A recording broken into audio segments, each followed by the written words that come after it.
प्रदेश के मुख्यमंत्री डॉक्टर मोहन यादव के द्वारा साइबर अपराध पर नियंत्रण हेतु दिशा निर्देश देने के बाद अब पुलिस भी इस मामले में कड़ी कार्रवाई कर रही है।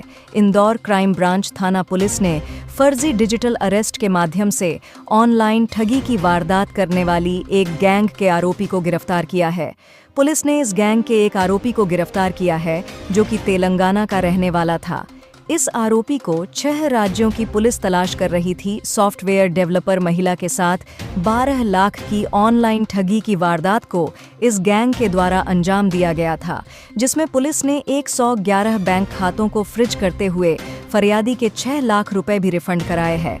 पूरे मामले में क्राइम ब्रांच ने अभी तक 2 आरोपियों को गिरफ्तार कर लिया है। गैंग के सदस्य कॉल पर खुद को पुलिस अधिकारी बताकर मनी लॉन्ड्रिंग के केस में फंसाने का झूठ बोलकर ऑनलाइन पैसे प्राप्त करते थे और वारदात को अंजाम देते थे।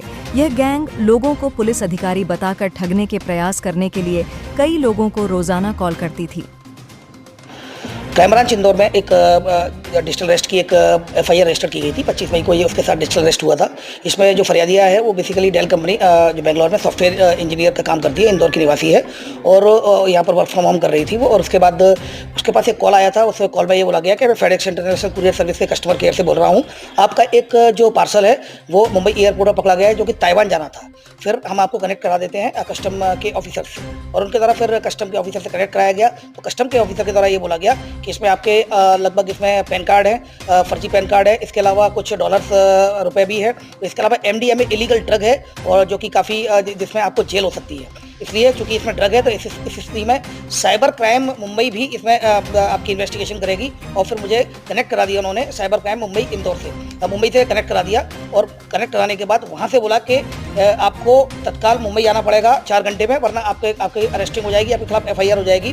तो मैंने बोला कि मैं जल्दी नहीं आ सकती हूँ। तब फिर उन्होंने बोला ठीक है आप स्काइप वीडियो कॉल पर आ जाए और वीडियो में इन्वेस्टिगेशन होगा। स्काइप वीडियो कॉल पर लिया गया और वहाँ पर एक वर्दी पहने हुए थे जिसमें कि उसने अपने आप को डीसीपी बाल सिंह राजपूत बताया और उसने फिर मुझसे पूरी जानकारी ली कि आपका जो अकाउंट है उसमें मनी लॉन्ड्रिंग का पैसा आया है और ह्यूमन ट्रैफिकिंग भी हुई है। आपका जो आधार कार्ड है उससे काफ़ी इलीगल एक्टिविटीज हुई हैं। इसमें आपके पेरेंट्स को भी जेल हो सकती है और आपको भी जेल हो सकती है। और आप गेट बंद कर लीजिए, दरवाजे बंद कर दीजिए और आप हमसे बिना परमिशन के इस वीडियो कॉल को काटेंगे नहीं और ना ही वॉशरूम जाएंगे, ना ही खाना खाएंगे हमारी बिना परमिशन से। और मुझे डिजिटल अरेस्ट रखा उनके द्वारा और उसके द्वारा ये बताया गया कि आपका जो भी जो मनी लॉन्ड्रिंग के तहत आपके अकाउंट में अभी अकाउंट में कितना पैसा, आपके कितने अकाउंट है, तो उसने बताया कि मेरा एक ही अकाउंट है, कितना पैसा है, तो उसने बताया 12,30,000 के समथिंग पैसा है। तो उन्होंने बोला कि आपको 98% पैसा हमें एक अकाउंट नंबर दे रहे हैं, उसमें जमा करना पड़ेगा और उसमें जमा करने के बाद फिर आप वेरीफाइड करेंगे, वेरीफाइड करने के बाद लीगल अगर मनी होगी तो आपको वापस हो जाएगी।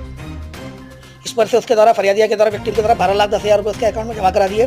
जमा कराने के बाद फिर वो उससे बोल दिया कि अब किसी से आपको कुछ कहना नहीं है, 3 दिन तक आपकी ये जांच चलेगी इस पैसे की और आपने कहीं भी शेयर नहीं करना है। और मैं डर गई थी, उसे फरियादी को तरह बताया मैं डर गई थी और 2 दिन तक उसने कुछ नहीं बोला। फिर 3 दिन के बाद उसने डरते डरते अपने पिता को बताया, तब पिता ने बताया तुम्हारे साथ साइबर फ्रॉड हुआ है। इस आधार पर धोखाधड़ी की विभिन्न धाराओं में केस रजिस्टर किया कर इन्वेस्टिगेशन में लिया गया। इसमें पहले जो अकाउंट था वीवीएम इंटरप्राइजेज के नाम से उस अकाउंट में पैसा गया था।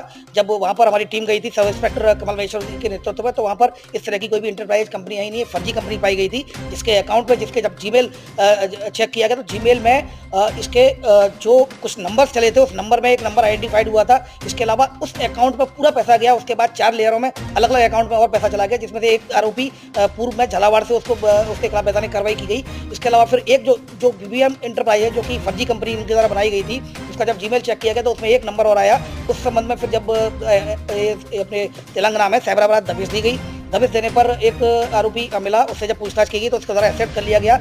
उसके द्वारा ये बताया गया उसका नाम है के कृष्ण कुमार, और उसके द्वारा ये बताया गया कि वो इनकम टैक्स ऑफिस में, इनकम टैक्स डिपार्टमेंट में वो जो एक प्यून का काम करता है, एक जो मल्टीटास्किंग स्टाफ के रूप में वो काम करता है।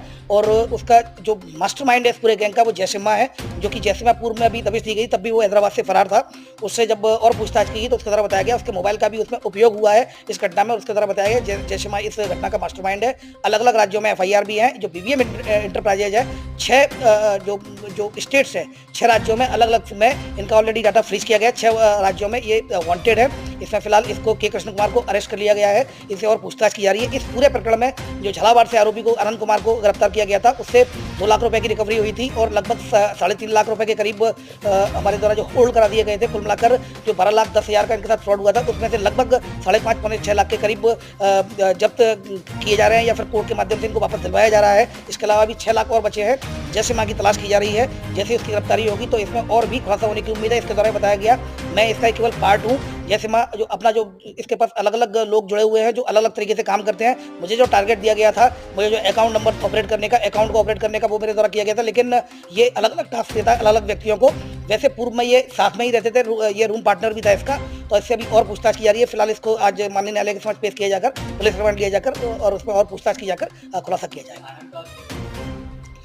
इनका कोई आपस में संबंध नहीं। जैसा कि मैंने बताया, जो साइबर फ्रॉडस्टर ऑर्गेनाइज तरीके से काम करते हैं। एक अकाउंट अगर झारखंड का देंगे, दूसरा अकाउंट राजस्थान का देंगे और ये आपस में इनका कोई कनेक्शन नहीं होता। एक अकाउंट उपलब्ध कराने वाला व्यक्ति एक अलग होता है जो सबके अकाउंट उपलब्ध कराता है। तो इसमें कई बार कनेक्शन नहीं मिलता। इसमें जो सबसे ज़्यादा सिमिलरिटी पाई जाएगी वो जो इनका मास्टरमाइंड है जैसे मां, उसके पकड़े जाने के बाद सारी चीज़ें पता चलेगी किस तरह से वो ऑर्गेनाइज करता था। ये सब उसके साथ काम करने वाले लोग थे, लेकिन ये आपस में एक दूसरे को नहीं जानते। आनंद के अकाउंट में पैसा गया था और उससे 2 लाख रुपये रिकवर भी हुआ।